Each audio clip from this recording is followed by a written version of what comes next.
Bonsoir à tous, bienvenue sur cette nouvelle vidéo qui va piquer et je vais toujours le faire avec humour parce que j'aime bien être un petit tube de bien fine. Voilà. Alors, la question de l'abandon et en particulier chez les chasers. Alors bien sûr en commentaire, vous m'aviez fait pointer le fait que qu'on a tous un peu la blessure de rejet, la blessure d'abandon. Oui, évidemment. Après, je n'ai pas envie de faire des vidéos de 4h30 pour couvrir l'intégralité des détails. Donc moi, je préfère faire du général. Vous allez utiliser votre discernement. Et si ça vous convient pas, vous fermez YouTube. Voilà. Alors, la question de l'abandon, une fois que ça c'est dit, la question de l'abandon, elle est pour moi, elle est fondatrice chez les chasers parce qu'elle va instiller vraiment un contexte déjà qui explique, si vous voulez, que c'est le chaser qui passe en premier, que c'est lui qui n'a pas le déni pendant très longtemps. Et en gros, qui va être très accroché comme ça, très têtu, j'ai presque envie de dire, dans le lien, et vraiment harnaché au truc et qui ne pourra pas lâcher. Je vous expliquerai pourquoi. Tout de suite. Alors, déjà, la blessure d'abandon, c'est quoi? Alors, je disais dans la vidéo sur le rejet que des fois, il y a des similitudes, mais que entre le rejet et l'abandon, il y a des similitudes. Mais l'abandon, contrairement au rejet, donc l'abandon, on a mis le petit chaser, le petit FJ comme ça, d'un côté, tout ça. Et puis, tout le monde est parti.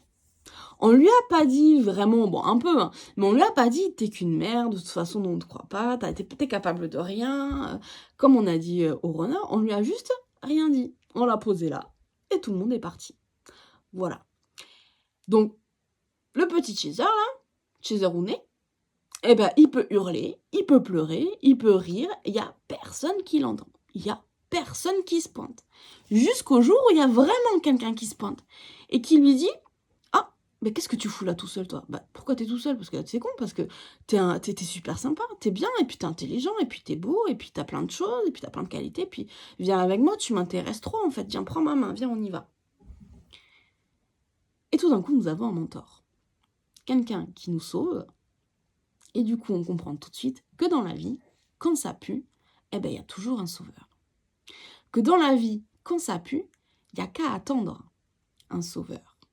Que de toute façon, il y a toujours cette espèce de bonne fée, marraine la bonne fée qui va descendre du ciel et qui va nous aider. On va, par design, comprendre que la carotte dans la vie, elle sera toujours là. Pourquoi? Parce qu'on l'a déjà eue. Et ça, c'est fondateur pour le parcours des chasers. Parce que c'est ça qui explique, si vous voulez, quelque part, leur entêtement face au lâcher-prise. Il y a plein de chasers qui m'écrivent en disant pourquoi je n'arrive pas à lâcher prise, pourquoi je n'arrive pas à lâcher prise. Parce que vous êtes toujours dans l'attente de ce syndrome du sauveur. Vous n'êtes pas sorti encore de ce syndrome du sauveur. Parce que ce syndrome du sauveur, il a plein d'aspects pervers qui sont hyper difficiles à détecter. Et donc, personne ne vous en voudra jamais d'avoir mis du temps à les voir parce qu'objectivement, c'est des petits bâtards. C'est des petits bâtards, c'est tout, voilà. C'est pervers parce que quand quelqu'un se pointe comme ça, quand on nous instille le sauveur. Alors, le sauveur, dans votre passé, ça peut être une personne, mais ça peut être aussi une situation. Vous savez, comme on peut imaginer par exemple ces enfants abandonnés, hein, que personne n'a vraiment adopté, et qui en fait à l'âge adulte par exemple découvrent le sport, vous voyez, ou découvrent l'art, la musique, l'écriture, je sais pas, découvrent en fait voilà un truc qui leur donne un sens dans la vie, qui leur donne vraiment une direction, un truc hyper positif comme ça. Ben c'est ça qui les sauve. Donc c'est pas forcément une personne, vous voyez, c'est ce sentiment de putain, à ça je réussis, ça fonctionne, ça me donne de la valeur, ça je vais y arriver, etc. Machin. C'est ça, le messie dans la blessure d'abandon. Et ça, c'est très problématique, dans le sens où quand on contrebalance un énorme trauma avec quelque chose de positif, on va aussi instiller dans la pensée de chaser l'inverse. C'est-à-dire que ce positif-là va toujours venir régler du trauma. Donc ça instille aussi l'idée que Notre runner, quand on le rencontre, il est dans la merde. Enfin, en tout cas, ça, c'est ce que le chaser, il en pense. Sa situation, elle est pas ouf. Le runner qui rencontre son chaser, sa situation, elle est pas dingue du tout. Et le chaser, il voit ça, il se dit, bah, mon runner, objectivement, il est un peu dans la merde. Bah, ça tombe bien. Parce que moi, je suis pas dans la merde. Moi, tout va bien. Moi, j'ai plein de choses qui vont bien dans ma vie. Alors oui, il y a plein de trucs qui déconnent, je suis légèrement dépressive sur les coins. Mais bon, dans l'absolu, je suis quand même quelqu'un de bien. Enfin, franchement, voilà, j'ai plein de choses à offrir. Moi, j'ai plein d'amour à donner. Il y a certains chasers qui ont une bonne situation, donc je peux te mettre à l'abri. Il y a plein de chasers qui disent, bah, par exemple, toi, si t'as pas de job, bah, moi, j'ai une entreprise, je peux t'aider. Ou, bah, toi, t'es fauché, moi, j'ai plein d'argent, je veux bien partager. Qu'est-ce qu'on peut avoir? Bah, t'es à la rue, moi, j'ai une maison, viens vivre chez moi. Enfin, ouais, il peut y avoir plein de trucs comme ça où, du coup, le chaser, il dit, bah, voilà, c'est bon, bah, y a pas de souci, en fait, on peut vivre cette relation. En gros, je peux être ton sauveur. Et puis, il y a ce sentiment aussi où le chaser, on l'a quand même abandonné. Vous savez, même si on est venu le chercher, il a quand même été longtemps abandonné. Et il a pas trop kiffé d'être tout seul comme un con. Vous voyez, ça lui a quand même laissé des traces, ça a quand même laissé des petites cicatrices. Donc, son self-esteem, il est quand même un peu pété. C'est-à-dire que je suis pas sûre vraiment de mériter le bonheur. C'est-à-dire que une fois, il y a quelqu'un qui s'est pointé ou quelque chose qui s'est pointé pour me sauver. Il m'a dit que je méritais, mais je suis pas sûre, parce que si je méritais vraiment, personne se serait cassé à la base. Sauf que tout le monde s'est cassé à un moment donné. Donc, certes, il y en a un qui est revenu, mais tous les autres, pourquoi ils sont partis, gars? Vous voyez? Donc, ça instaure aussi tout de suite un contexte qui dit mon runner, il doit me sauver. Il doit me sauver de mon célibat, de ma solitude, de ma dépression. Il doit me sauver de cette vie, si elle n'est pas noire, qui peut être grise, par exemple. Il doit me donner la joie de vivre, il doit me donner l'amour, etc. Il doit être mon messie amoureux, mon grand chevalier, sur son cheval blanc qui va venir me prendre. Voilà. Sauf que ça fonctionne pas comme ça, parce que tout ça, c'est méga traumatique. Et le problème, c'est que tout ça, ce sont aussi de très jolis sentiments. C'est un joli sentiment que d'être amoureux. C'est, en plus, j'ai l'oreille qui me gratte. Je crois que je suis en train de dire des choses.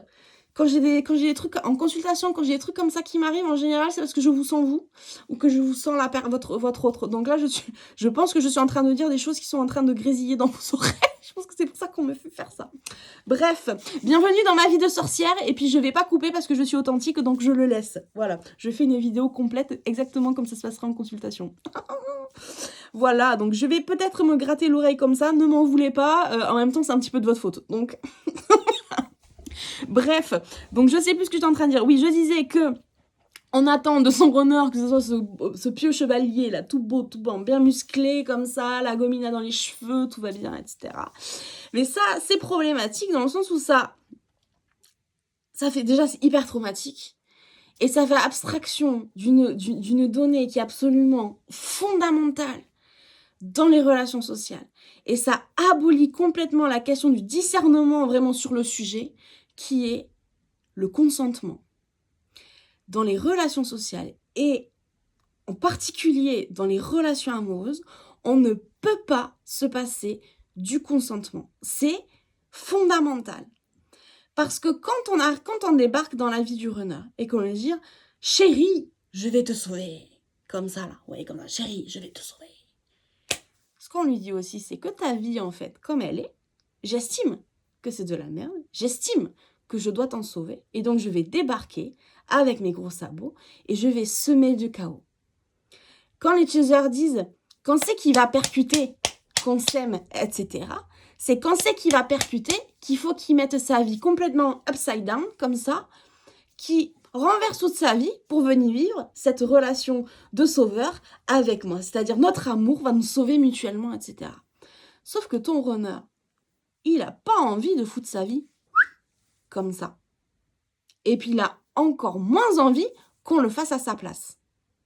On rentre pas dans la vie des gens pour y semer du chaos. On rentre pas dans la vie des gens pour dire à partir de maintenant, je vais te dire comme tu dois aimer. Et puis tu vas m'aimer comme je te le demande, c'est-à-dire on attend du runner qui fasse ceci, qui fasse cela. On envoie des pavés comme ça, hyper amoureux, en espérant avoir. Mais bien sûr, chérie, je t'aime. En fait, peut-être que le pavé, on l'envoie dans un moment où l'autre est peut-être en train de quitter sa tierce. Vous voyez, déjà sa tierce qui lui a un peu pris la tête. Et puis son chaser, il lui renvoie un pavé comme ça, qui lui prend aussi la tête. Parce que le runner, à ce moment-là, il n'a pas envie d'être douché d'amour comme ça, un truc auquel il n'a pas consenti.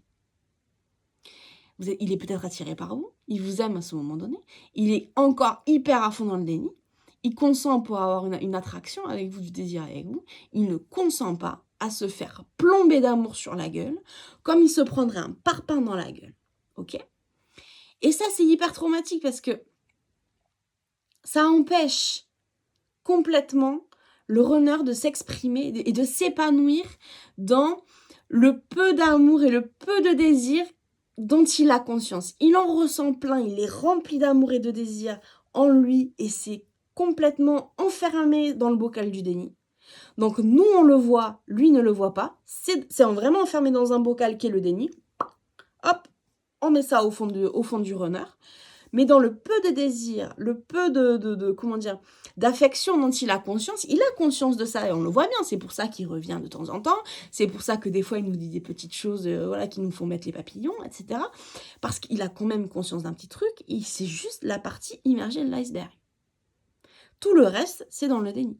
Et quand le chaser a dit, mais c'est quand c'est qu'il va percuter de tout le reste, c'est genre, quand c'est que, en fait, je vais pouvoir complètement prendre la psyché de mon autre et faire comme ça, et puis il va tout plaquer, et puis il va voir qu'il va m'aimer, et puis il va débarquer avec un bouquet de fleurs, il va tout envoyer valser pour moi, il va me sauver, on va se sauver, et on sera trop heureux ensemble.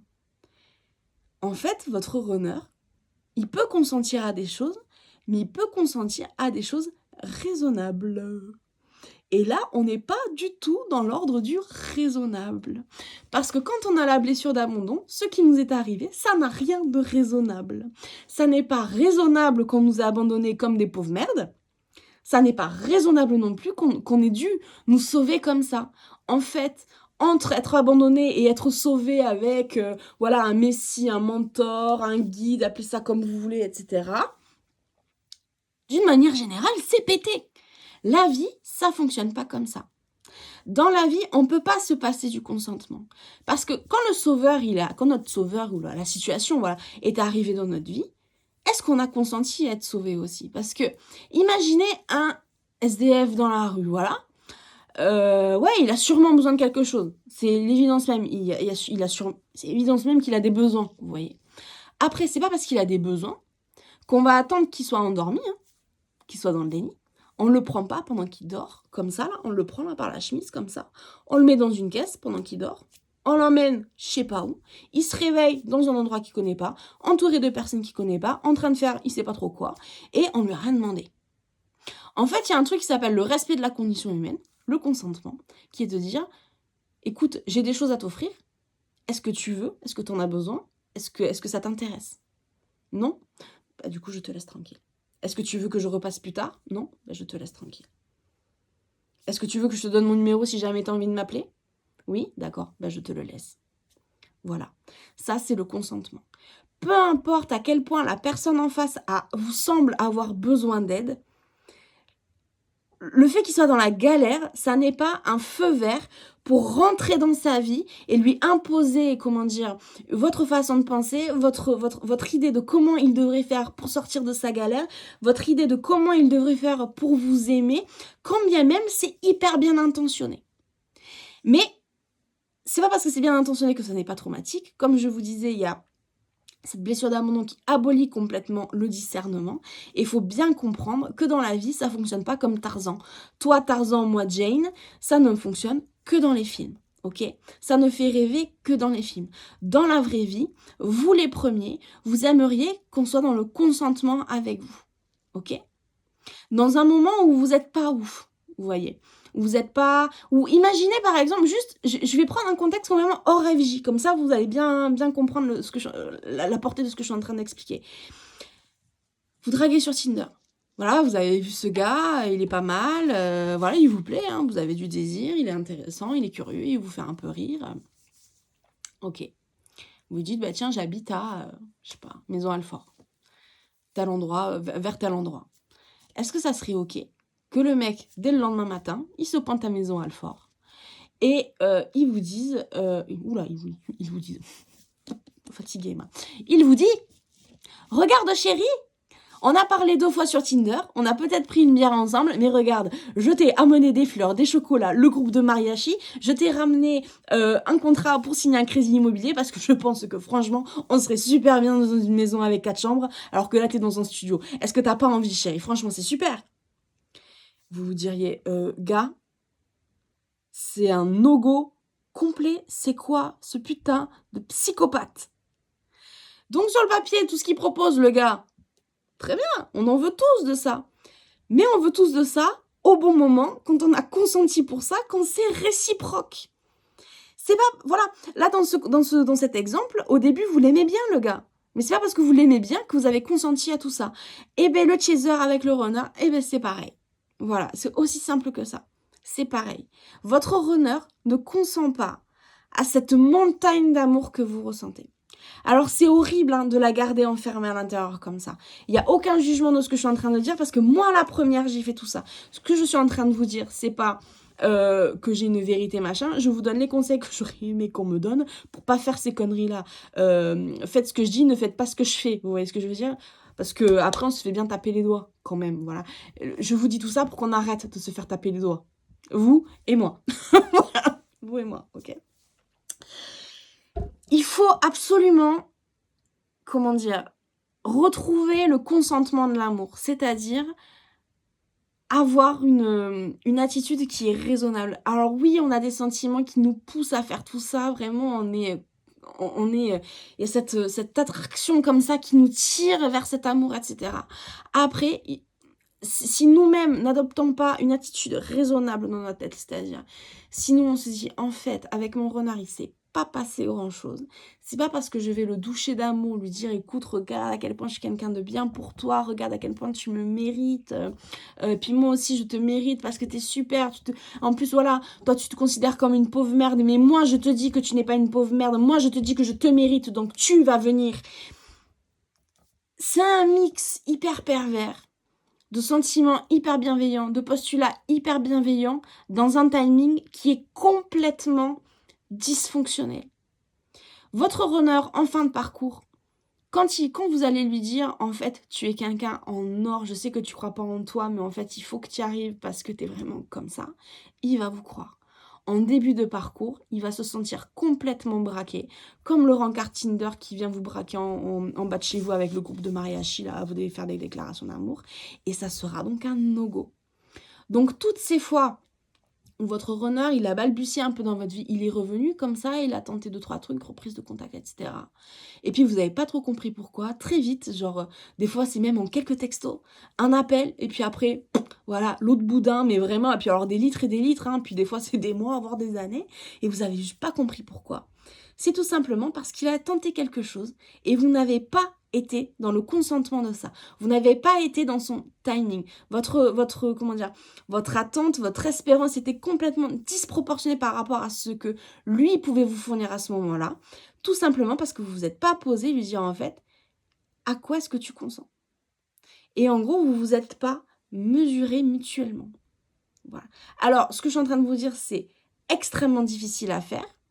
Je vous dis pas ça dans le sens vous êtes des grosses merdes de pas y arriver.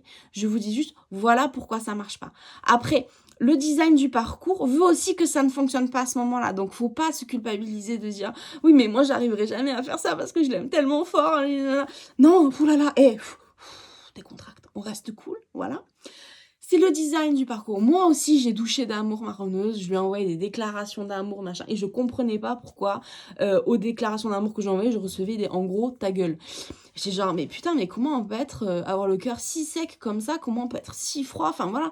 Moi, je lui dis que des belles choses. Je lui dis que des choses bien intentionnées. Il n'y a que de l'amour, etc. Je me prends des insultes, etc.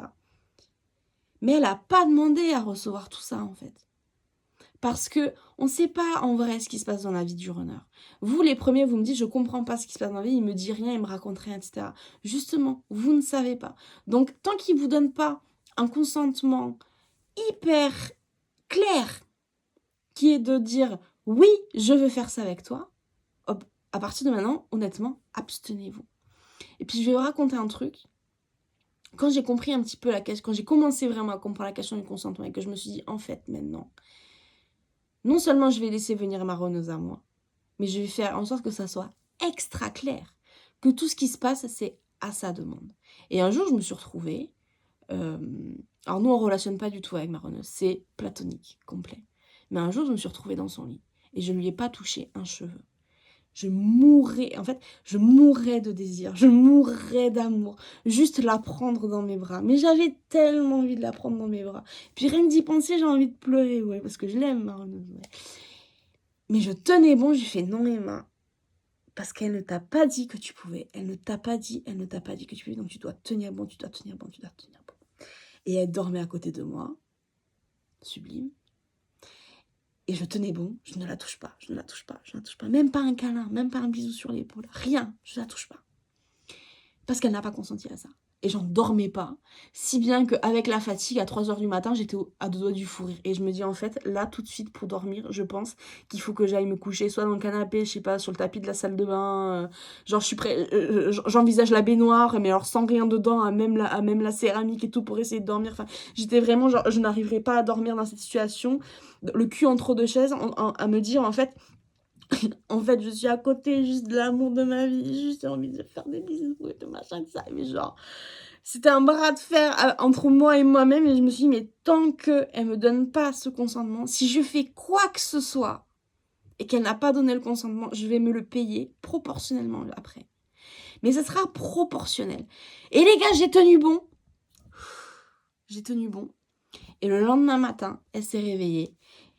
Et je voyais, elle avait envie d'un câlin, mais pareil, dans ma tête, c'était genre, tu ne lui donnes rien. Donc j'étais toute droite, comme un piqué comme ça, mais vraiment comme une écolière anglaise, vous savez, bloquée dans son uniforme, genre, je ne fais rien. Et elle m'a demandé un câlin. Mais c'est elle, dans le moment, comme elle en avait envie, et on a fait ce qu'elle avait envie pendant le moment que ça durait, comme elle en avait envie. Et elle pourra jamais me l'enlever. C'est-à-dire que c'était un moment où elle était en maîtrise et où j'ai consenti à ce qu'elle voulait et pas l'inverse, vous voyez. Et d'avoir fait ça, alors c'était horrible, hein, je sais pas, je vous promets que j'étais à 3h du matin, j'étais en train de rire de stress à côté d'elle qui dort, enfin c'était ridicule, en vrai c'était ridicule.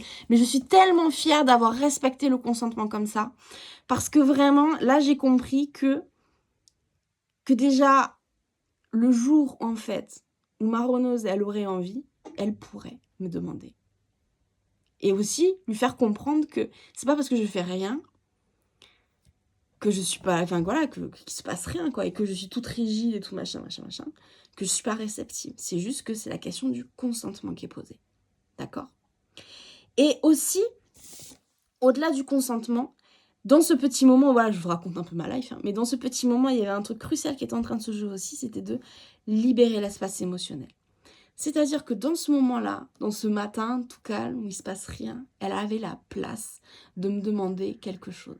J'étais pas là, les billes grandes ouvertes, à lui quémander quoi que ce soit, c'est-à-dire « Coucou, on peut faire un câlin, mais je t'aime, tu veux bien faire un câlin, on peut faire un câlin ?» Non. Je me suis levée en partant du principe qu'il se passerait rien. Parce que tant que j'ai pas son consentement, je ne ferai rien. Donc je suis cool.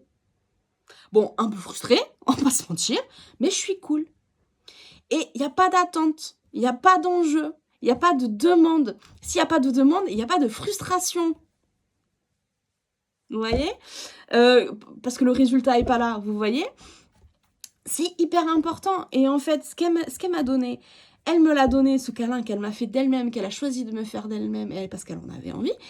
Ce câlin qu'elle m'a demandé, hein, et auquel j'ai accepté, parce qu'il ne faut pas déconner, il était dans le respect de son espace émotionnel, c'est-à-dire, là, tout de suite, maintenant, moi, René, je suis disponible pour te donner ce câlin et j'en ai envie, donc faisons-le, s'il te plaît. Et je ne l'ai pas jugé, voilà, j'ai accédé à sa demande et j'étais trop contente de le faire. Mais ce moment de « je respecte son espace émotionnel », c'était une putain de fierté, parce que pour une fois, il n'était pas question de vas-y, percute, quand c'est qu'elle percute, quand c'est qu'elle va me donner ce que je demande, etc. C'est genre, je l'ai laissé s'exprimer, et c'était d'un touchant, mais tellement touchant. Je peux vous raconter notre petite histoire. Alors, je suis un peu personnelle parce que je trouve que la blessure à un moment, c'est une blessure qui pique. Alors du coup, je vous raconte des jolis événements de ma vie. Je veux bien partager un petit peu, comme ça va adoucir un peu bien fine. Hein. Vous voyez, genre cicaplaste. C'est pas mal pour les cicatrices. J'ai eu une ex un jour, voilà. Moi, je suis lesbienne et bon, vous savez, bah, quand on fait un coming out, des fois, c'est compliqué. Moi, ça s'est bien passé, bah, pour d'autres, ça se passe très mal. Et du coup, un jour, j'étais avec une ex, objectivement, c'était l'amour fou. J'en ai chié ma race quand on s'est quitté, enfin bref. C'était l'amour fou, mais elle, moi je suis très à l'aise dans ma sexualité, mais en public je suis plutôt pudique. Et puis ça n'a rien à voir avec ma sexualité, c'est sûr que j'aime pas forcément étaler mon affection en public à la vue de tous, tout simplement parce qu'en fait j'aime bien me raconter, vous savez, puis ça c'est personnel, hein, je juge pas les gens qui se galochent sur les bancs publics comme disait Horace, hein, mais faites-vous de l'amour, enfin voilà. Quand moi je vous vois, je vous envoie plein de bandes ondes, ça me fait rire. C'est juste que moi perso je suis pudique parce que j'aime bien, j'aime bien envisager mon autre, la regarder vivre toute sa journée, etc. Laisser monter le désir comme ça, me retenir de la toucher, etc. Pour que, par contre, le soir à la maison, je fais pas un dessin. Concrètement, moi, je suis comme ça. Donc, j'aime bien cette pudeur qui retient le désir. Voilà, c'est ça que j'aime bien dans la pudeur. Mais mon ex à l'époque, elle, l'affection publique c'était un no-go et c'était pas par pudeur, c'était par putain de parce qu'elle était terrorisée du regard des autres, etc. Mais bon, voilà, elle veut pas parce qu'elle a peur, moi je veux pas parce que je suis pudique, bon, il y a un commun accord, vous voyez, il y a un compromis qui se fait, quoi. Un dimanche après-midi, balade, on va se balader, c'est l'automne, on va se balader au Père-Lachaise, c'est super beau, les feuilles tombent des arbres, il fait beau, c'est un soleil d'automne un peu froid, enfin moi j'adore, enfin voilà. On se balade, on est content, et puis en plus moi je suis dans un moment très cool, parce que je suis rassurée, je suis avec la personne que j'aime, c'est très clair entre nous, il n'y a pas de questions en suspens, il n'y a pas de qu'est-ce que t'en penses, mais qu'est-ce que tu penses là, mais est-ce que t'es bien, machin. Non, je suis cool, je sais qu'on passe un bon moment, tout va bien. On se tient pas la main parce qu'on fait jamais ça en public, et puis moi je viens d'une famille un petit peu stricte, alors, vous savez, alors des fois j'avoue, je sais que je suis un peu cool, les voix comme ça, on rigole et tout ça, mais des fois quand je marche, vous savez, je marche avec les mains comme ça dans le dos, un petit peu militaire comme ça, mais moi c'est un truc qui me rassure, enfin bref, donc je marche comme ça, les mains dans le dos, mais tranquille, vous voyez. Elle marche à côté de moi, un petit peu derrière. Puis on parle pas, on passe un bon moment, on regarde, voilà, comme ça. Et là, tout d'un coup, dans le silence le plus total, je sens sa main se glisser dans la mienne, m'attraper comme ça, et on marche comme ça. Et pour elle, c'était de faire ça, un Everest, mais un Everest. Et je me suis pas retournée, je l'ai laissé faire, j'ai juste profité du moment. Je l'ai laissé gravir son Everest tranquille, profiter, se rendre compte par elle-même que personne autour allait la taper, parce pourquoi elle faisait ça? Parce qu'elle avait peur de l'agression, parce que malheureusement, quand on est des lesbiennes et qu'on marche dans la rue, souvent on se fait agresser, elle avait peur de ça. Je la laisse se rassurer à mon contact, etc. Et moi, le fait qu'elle fasse ça pour moi, dans un moment si doux comme ça, avec les feuilles d'automne qui tombent, voilà, il fait beau, on est content. C'était pour moi le plus beau des je t'aime. Mais ce je t'aime, il n'a pu arriver que parce qu'elle avait complètement l'espace émotionnel de surmonter sa peur et puis aussi de me faire ce cadeau, parce que quand on est quand on est lesbienne, et puis voilà, et puis n'importe quelle peur ou n'importe quelle phobie, quand on la surmonte comme ça, c'est aussi surtout quand on surmonte comme ça pour quelqu'un, c'est la plus belle preuve d'amour, j'ai envie de vous dire. Mais elle avait aussi l'espace de faire ça. C'est-à-dire que j'étais pas là en train de la regarder, en train de la scruter, en train de dire mais c'est quand que tu vas dépasser ta peur, c'est quand que en fait tu vas me dire que tu m'aimes, c'est quand que tu vas me tenir la main, parce que moi ok d'accord je suis pudique, mais bon j'aime bien le faire quand même aussi en public de temps en temps, tu vois. Moi j'aime pas genre nos contacts comme ça tout le temps, c'est chiant, ouais. Non. J'étais là, juste en train de l'aimer, à faire ce qu'on aime faire, c'est-à-dire se balader, et c'est tout. Et elle avait complètement l'espace émotionnel de faire ça. Et ça, c'est aussi un énorme problème du chaser qui est libérer l'espace émotionnel, c'est compliqué. Parce qu'on a la tête sur notre runner comme ça. Et pourquoi mon runner, il fait pas ci, pas ci, pas ci, pas ça? Parce qu'en fait, il a fait, par contre, ce qu'il a fait, c'est ça, ça, ça, ça, ça. Et franchement, c'est insupportable. Nanana. Il n'y a pas d'espace émotionnel de vous donner là-dedans, là. Il n'y a aucun espace émotionnel de vous donner quelque chose de doux, de joli, de dépasser sa peur. Et parce que votre runner, il va faire ça dans un murmure.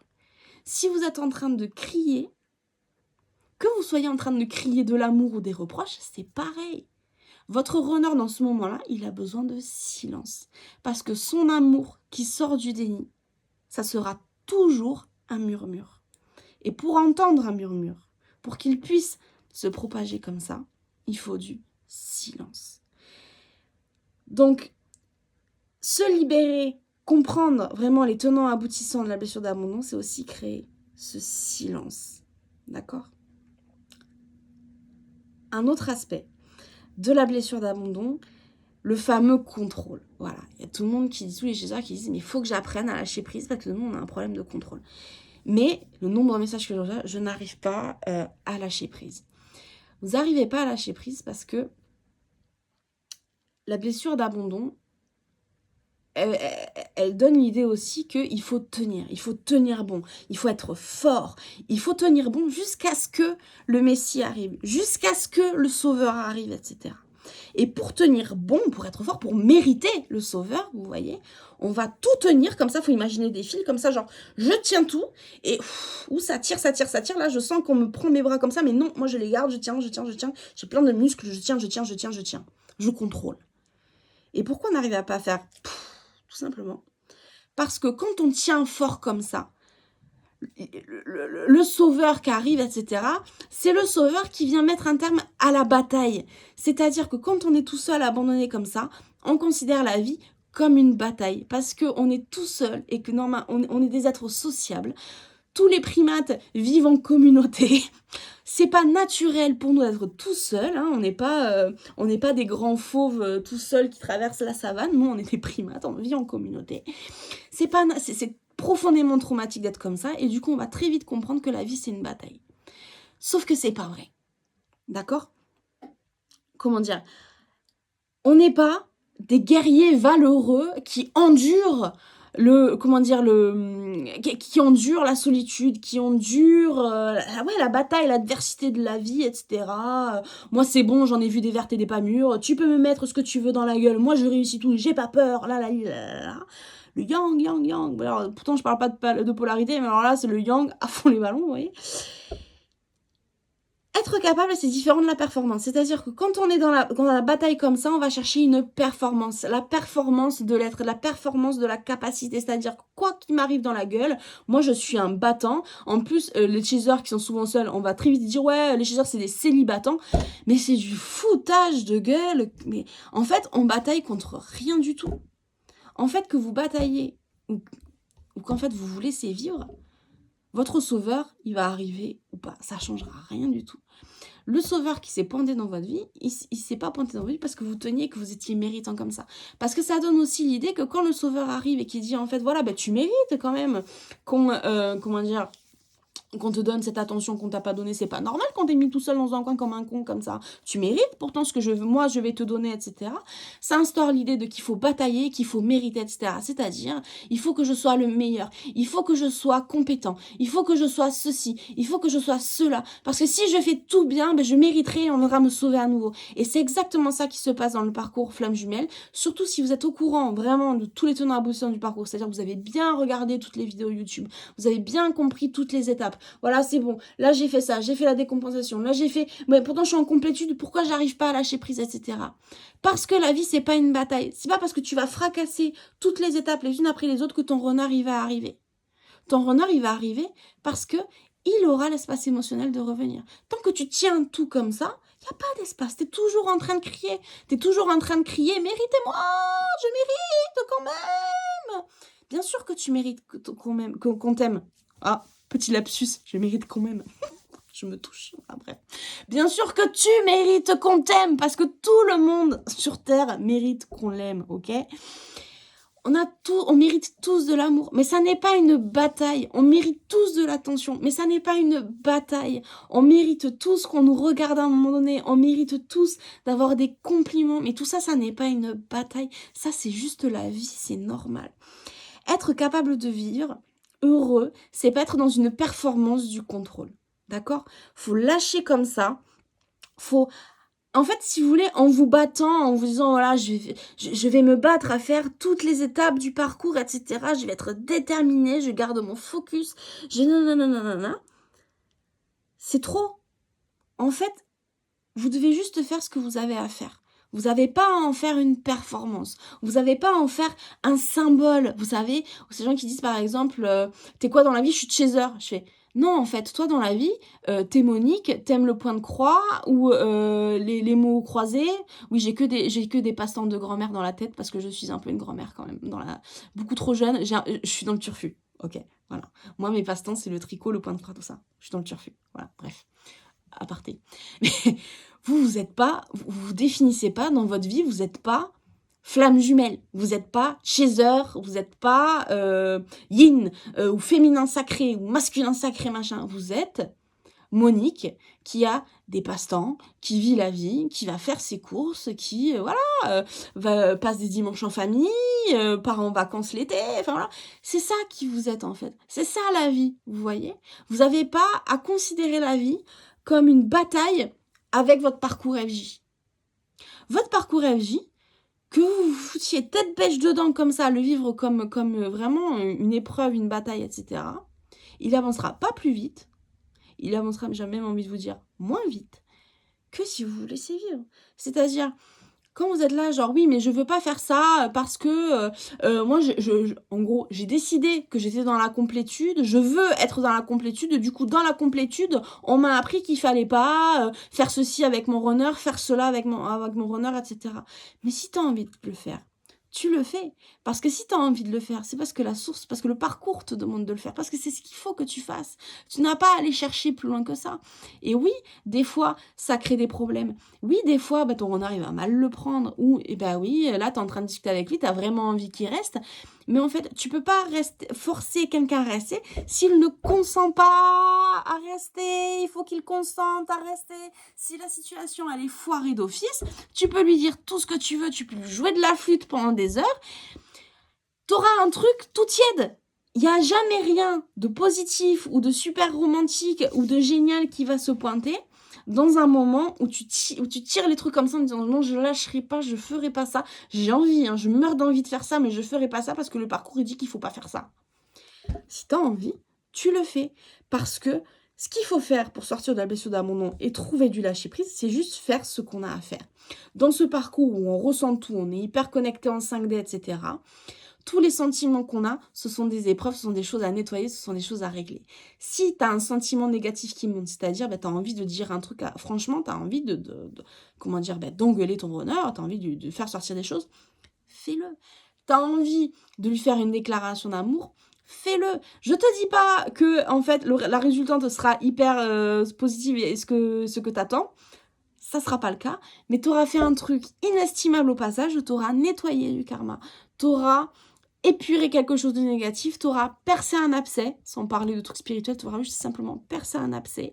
Et oui, des fois, on se fait la gueule, etc. Mais des fois, ça fait du bien aussi parce que ça a remis les choses en place. Malheureusement, ce parcours, ce qui te demande, c'est d'avoir les yeux en face des trous. Si t'es comme ça, faire l'inverse, inverser les yeux, ça fera jamais plaisir. Ça ne fera jamais plaisir. Donc, lâcher le contrôle comme ça, c'est lâcher la bride, c'est vraiment comme ça, se mettre dans la tête, en fait, je fais juste ce que j'ai à faire, d'accord? Moi, ce que j'ai à faire, c'est me soigner. Moi, ce que j'ai à faire, c'est bien avec moi-même. Alors, en fait, ce que mon renard, il fait chez lui, c'est même ce que mon renard, il fait avec moi, en vrai, c'est pas le sujet. D'accord? Mon renard, il veut m'ignorer, il veut pas me répondre, il veut être en séparation avec moi. C'est ok. Moi, je vais juste faire ce que j'ai à faire. Parce que quelqu'un qui n'a pas la blessure d'abandon, c'est exactement ce qu'il va se dire. Il va se dire de toute façon, moi, je fais ma vie. J'ai pas peur d'être abandonné, j'ai pas peur d'être mis tout seul dans un coin. Quand le runner, il se casse là et qui recrée exactement le même schéma de pauvre petit enfant de chaser tout seul, que personne veut lui parler, que le runner aussi, il est parti, et qu'en fait, on veut aussi que le mec qui soit parti revienne, donc c'est-à-dire qu'il joue le rôle de bourreau et de sauveur, vous voyez, c'est un petit peu pété. En fait, faut sortir de ce schéma de j'ai peur qu'il parte parce que s'il part, en fait, ça va me remettre exactement dans le même schéma de ça. Mais genre, tu veux partir, mais il n'y a pas de souci, tu pars. Écoute, si tu pars, ça veut dire que tu ne consens pas être dans la présence avec moi. Et moi, ça, je peux rien faire.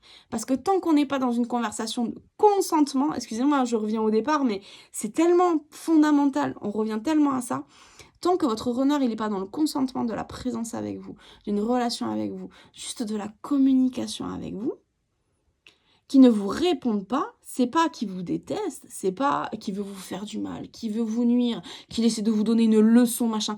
Je vous promets qu'il n'y a aucun runner qui se dit je vais donner une leçon à mon chaser, je vais arrêter de répondre, je vais le ghoster. Mais il n'y a aucun runner qui se dit ça. Il n'y a que des runners qui paniquent parce que, genre, ils voient le truc, fait j'ai pas d'espace émotionnel pour répondre à ça là.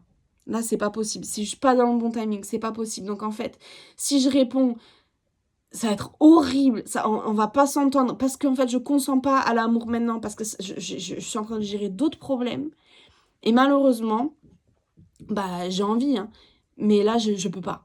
Donc c'est exactement ça qui se passe quand votre runner il est pas là, qui répond pas, qui veut pas, qui répond tout mou, quand en fait vous déclarez de l'amour de dingue, etc. On arrête le love bomb, on arrête d'attendre, etc. S'il vous répond pas, c'est juste parce qu'il n'a pas l'espace émotionnel de vous répondre. Fin du sujet. Le jour où il va le trouver, vous êtes dans un parcours de flamme jumelle, vous l'aimez, mais l'autre aussi vous aime. Le jour où il aura trouvé l'espace émotionnel, faites-lui confiance. De la même manière que mon ex, eh ben voilà, au Père Lachaise, dans cette super balade où on est super heureuse, on passe un super moment. Là, dans cette fraction de vie, vraiment dans ce, comment dire, dans cet extrait d'existence comme ça, sorti de la peur, sorti de la phobie, de l'agression, etc., machin, elle se laisse faire. Votre runner, il va s'ouvrir exactement dans le même type de moment que ça. Mais je vous en parle, voilà, comme ça, avec des petits doigts, etc., parce que c'est une toute petite ouverture, super fine, parce que votre runner, c'est un hypersensible, et que pour dépasser tout ça, eh ben, la corde qui va actionner ça, elle est toute petite. Donc si on est dans des émotions de tenir les rênes comme ça, de, refuser le consentement, de crier de l'amour, etc., cette tout petit fil comme ça, qui est la pièce du puzzle qui manque au runner, il ne la trouvera jamais, parce que vous ne le laisserez pas la retrouver. Il y a plein de runners qui me disent en consultation, en fait, mon autre m'empêche de revenir. Alors leur autre, hein, vous du coup, quand le runner me raconte ce qu'ils font, etc., il n'y a que des portes ouvertes. Hein, c'est pas que le chaser en face, il a dit non, je ne veux pas, toi, runner, que tu reviennes dans ma vie. Ça n'est que des portes ouvertes. Mais ça n'est que du cri, ça n'est que du bruit. D'accord ? Et juste, les runners se disent, en fait, je peux pas, en fait, quand voilà, mon autre, il arrive avec une idée déjà toute préfaite de ce qu'est notre relation, de ce que devrait être notre amour, etc. J'ai pas de place, en fait, pour dire ce dont j'ai envie, j'ai pas de place pour exprimer de quoi j'ai peur, j'ai pas de place, en fait. Donc, des fois, plein de fois, j'ai envie d'essayer un truc avec lui, mais je suis obligée de lui mentir, parce que de toute façon, si je lui dis la vérité, il va me sauter à la gorge comme ça. Mais pourquoi t'as fait ci? Mais pourquoi t'as fait ça? Mais pourquoi tu m'as pas dit? Mais si tu me l'avais dit, j'aurais... Du bruit. Du coup, le renard, il dit, bah, je préfère pas dire, parce que j'aime pas le bruit. Et j'aime pas tout ça. Enfin, voilà. Votre runner, faut qu'il trouve l'espace comme ça, émotionnel, vraiment le silence émotionnel, de dire, ben voilà, en fait, il faut juste que j'aille trouver ce petit fil. Et ça n'arrivera que le moment où le chaser sera plus dans l'attente. Il sera plus du tout dans le je retiens comme ça. Il sera plus du tout, il sera pour le coup complètement dans le consentement. C'est-à-dire, bah écoute, si tu consens pas à être là, bah je vais me fermer ma gueule en fait. Mais je vous dis pas je vais fermer ma gueule dans le sens je vais fermer ma gueule. Je vais te faire payer mon silence. Non. C'est juste genre en fait, je vais prendre sur moi parce que mon comportement, je sais qu'il est problématique, j'ai la blessure d'abandon. Alors, c'est ma faute sans être ma faute, mais en même temps, toi aussi, tu fais des trucs où c'est ta faute sans être ta faute. Donc, peut-être qu'en fait, on peut faire une balle au centre. Mais ce que je comprends, c'est que dans notre balle au centre, en fait, il faut aussi que je reste silencieux. Voilà, c'est ça que je peux te proposer, c'est ça que je peux faire. Parce que c'est le mieux que je peux faire en gérant ma blessure d'abandon, comme j'attends de toi, j'espère de toi, plutôt qu'attendre, j'espère vraiment de toi que tu fasses le mieux avec ta blessure de rejet. Chacun va faire le mieux qu'il peut. Ça sera pas parfait, mais en même temps, parfait, moi, ça m'intéresse pas. D'accord? Donc, le silence du chaser en fin de parcours, il sera pas parfait, c'est sûr, mais il sera au mieux des capacités du chaser.